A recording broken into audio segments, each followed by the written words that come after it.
Assalamualaikum warahmatullahi wabarakatuh. Perkenalkan, nama saya Ratna Widiatama. Saya dari Dinas Sumberdayaan Masyarakat dan Desa Kabupaten Ciamis. Saya sebagai penggerak swadaya masyarakat ahli pertama. Baik Bapak dan Ibu, di sini saya akan menyampaikan tentang proses dan tahapan rembuk stunting yang ada di desa. Sesuai dengan Permendes nomor 72 tahun 2021 tentang percepatan penurunan stunting, bahwa pemerintahan desa harus melakukan rembuk stunting minimal 1 kali dalam 1 tahun.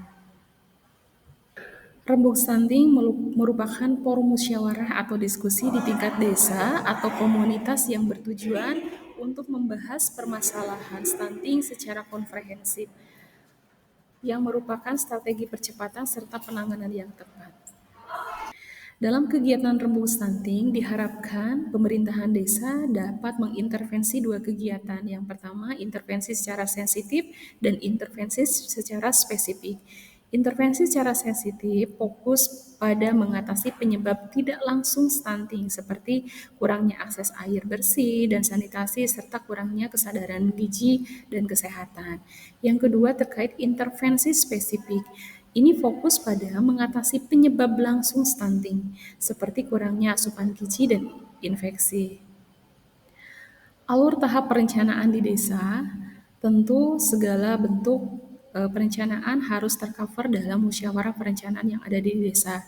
Yang pertama melalui alur RVJM di desa, dan yang kedua masuk dalam tahapan rembuk stunting desa yang nantinya akan menjadi dasar menyusun RKP desa, di mana nanti RKP desa ini menjadi dasar pemerintahan desa menyusun APBD desa tahunan. Bagaimana sih pelaksanaan rembuk stunting yang ada di desa? Tahapan apa saja yang memang harus ditempuh oleh pemerintahan desa? Yang pertama, itu adalah tahapan pemetaan sosial. Yang kedua, tahapan fasilitasi diskusi kelompok terarah di desa, fasilitasi diskusi kelompok terarah antar desa, tahap rembuk stunting tingkat desa, tahap advokasi percegahan stunting di desa, dan yang terakhir adalah tahap pelaksanaan kegiatan konvergensi pencegahan stunting. Baik, di sini akan saya jelaskan sedikit tentang langkah-langkah fasilitasi rembuk stunting di desa. Yang pertama, menyiapkan rumusan kegiatan hasil diskusi kelompok terarah yang dilakukan melalui forum pemaparan kondisi desa terkini berbasis data aktual dengan menggunakan peta sosial, data sasaran, kondisi layanan, peta kelembagaan desa.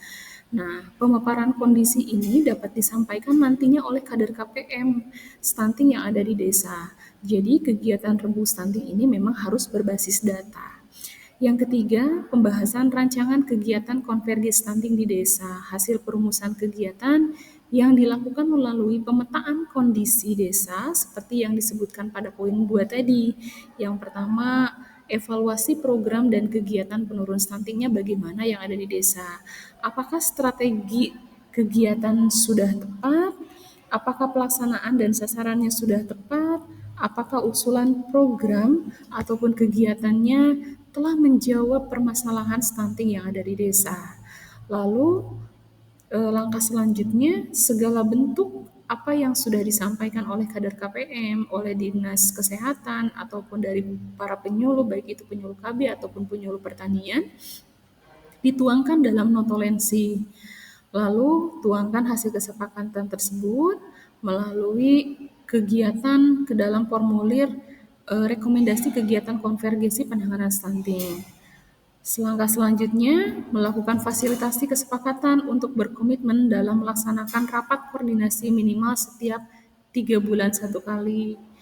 Selanjutnya, memfasilitasi pemerintah desa. Dalam hal ini adalah kepala desa sebagai pemangku kebijakan di desa untuk berkomitmen dalam pembiayaan program dan kegiatan sesuai kewenangan desa dalam dokumen RKPDes, perencanaan dan penganggaran pada dokumen APBDes tahunan. Dan yang terakhir adalah apa yang sudah dirumuskan oleh Bapak Ibu semua, dituangkan hasil penetapan program atau kegiatan rembuk stunting di desa dan komitmen pemerintahan desa dalam berita acara. Jangan lupa catat dalam berita acara, di mana berita acara ini menggunakan BPD yang ditandatangani oleh BPD, kepala desa, dan mengetahui perwakilan dari para peserta. Lalu siapa saja pelaku rembuk stunting yang ada di desa? Selain pemerintah desa, Badan Permusyawaratan Desa atau BPD, Kadar Pembangunan Manusia atau KPM, di sini ada perwakilan kelompok sasaran 1000 HPK, lembaga kemasyarakatan desa yang terdiri dari posyandu, baik itu RT RW ataupun ibu PKK, bidan penyuluh, penyuluh KB, penyuluh pertanian, guru PAUD, perwakilan dari rumah desa sehat ataupun tokoh masyarakat dan pendamping desa. Nah, ini ada beberapa prosedur kerja KPM yang ada di desa. Di sini KPM memfasilitasi pemerintahan desa dalam perencanaan musyawarah yang ada di desa.